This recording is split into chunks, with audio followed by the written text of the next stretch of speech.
Hello and welcome back to the Four Door Savage YouTube channel. I know I haven't given you an update on the Dodge in quite a while. I've been super busy with this thing, really too busy to even take footage and show you kind of what I got going on. So this is going to be a straight video.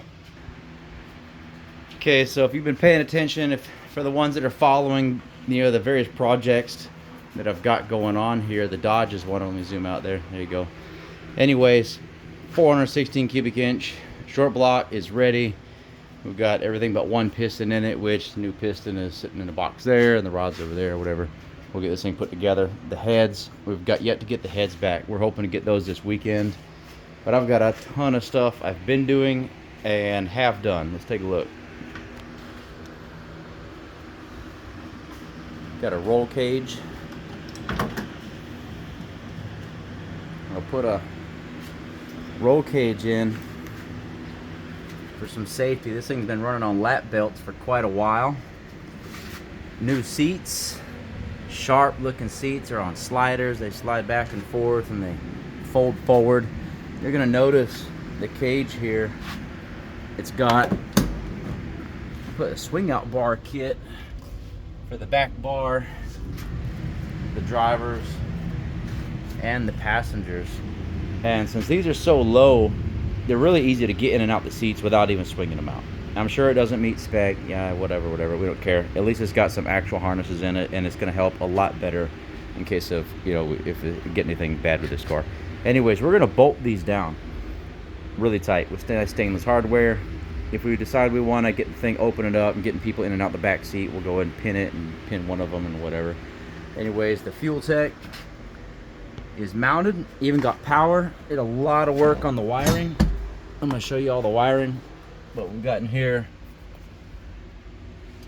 AEM boost gauge and boost controller. This is a two-stage boost controller as well as scramble on top. That means we can grab a button, the diabolical button, and go for however many pounds of boost we program in it.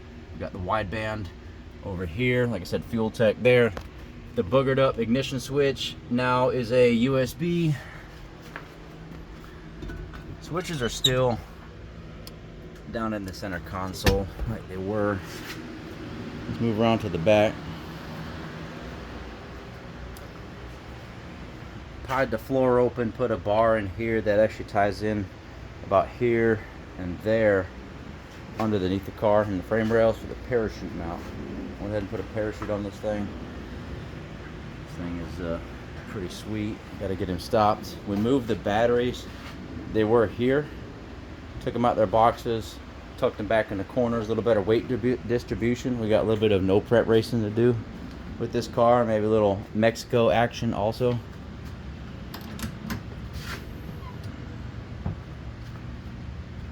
Just giving y'all an update. That's the parachute handle itself. Now, I know it's got fueltech, and that's supposed to do a bunch of super fancy stuff, and it does, but we're really only running the fans with that. Here's what I got going on. And this might, hurt some of y'all's brain, might not. Anyways, got a little bit of wiring left to do on the car, not much.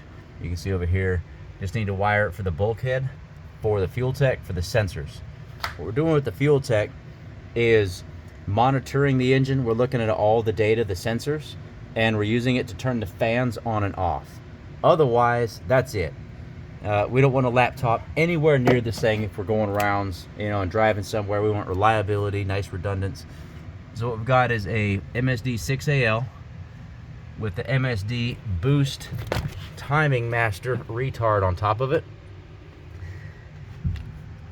This controls how many degrees of timing per pound of boost I can pull and want to pull. Now, normally they only sell it with a 3-position knob, only 1, 2, or 3 degrees. But this is up to 11 degrees of retard. The reason I've got this on here is we got a used BTM box without the control knob. They don't sell the knob separately, and it's $960 for a new BTM box. We're not going to do that. So I figured out that MSD, for every 1 degree of retard, it's 1,000 ohm resistance, 1K ohm. Remember that, all you tuners and cavemen like me with MSD stuff. A 2,000 ohm resistance is 2 degrees, 3 degrees, 4, and so on and so forth. I put this on an ohm meter, and sure enough, it's 1K, 2K, 3K. So anyways, this will work fabulous with the BTM box. If we want to go for the super send, like mega boost, and we run out of timing retard on the BTM, it only pulls 15 degrees of retard on this max.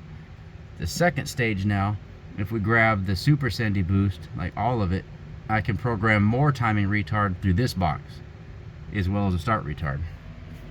Then over here, this is a one-stage rev limiter, right? The 6AL only has a final rev limit. It doesn't have a rev limit to be on the trans brake. So I've got over here a two-step rev limiter for when it's on the trans brake. The manifold for the air pressure, the actual boost and vacuum pressure of the motor. This is a log here, and I've got a -6 line going up to a bulkhead that you can't see because it's still all crazy looking in here. This is the boost control solenoid that's all plumbed in, so that'll control whatever kind of boost we need with this setup. Labeled all the relays in here, and pretty neat. Anyways, it's coming along really well. I thought y'all would like to see an update on this thing. Moving along pretty fast. I've got the seat belts right there in the back with some seat belt tabs. Put those there. We will eventually get the back seat wrapped to match and recovered to match this pattern right here, as well as the dash on the car, as well as this dash pad, these armrests, front and rear, and steering wheel. Yeah, the steering wheel also.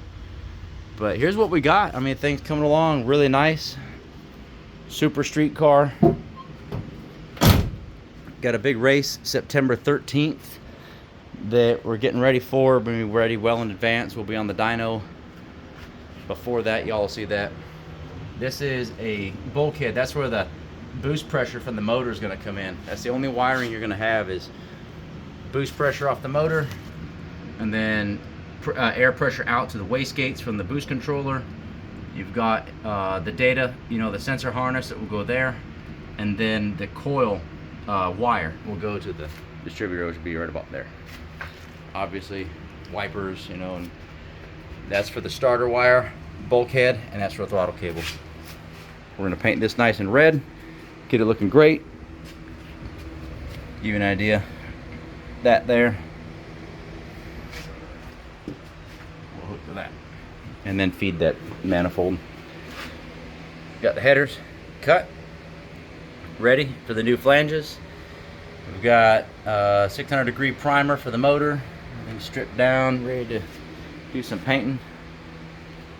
Y'all might even like this. I'm gonna give you some sauce. There you go. Jet sizes calculated on fuel flow versus pounds per hour versus how much horsepower support on E85 fronts, rears. We got the power valve in the rear, how much, what sort of restrictor I'm going to put in the power valve circuits, how much power I'm expecting on those, on boost levels per fuel on E85.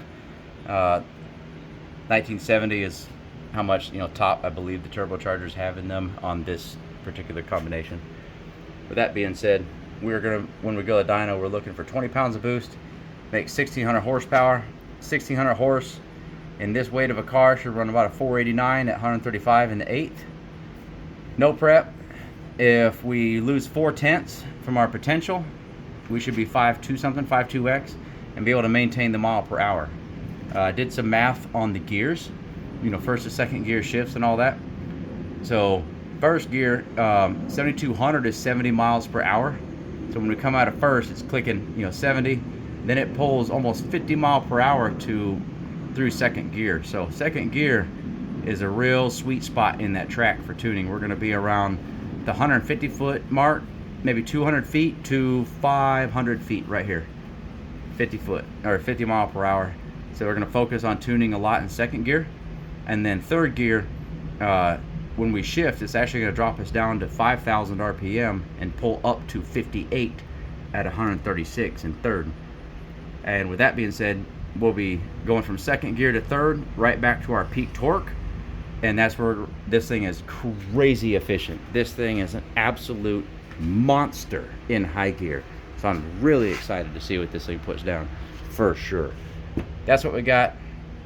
This here is some stuff for my Impala that you guys are going to see here coming up probably on the next 1 or 2 episodes, my green car. Anyways, hope you like that Dodge update. See you on the next one. Remember, like, share, subscribe.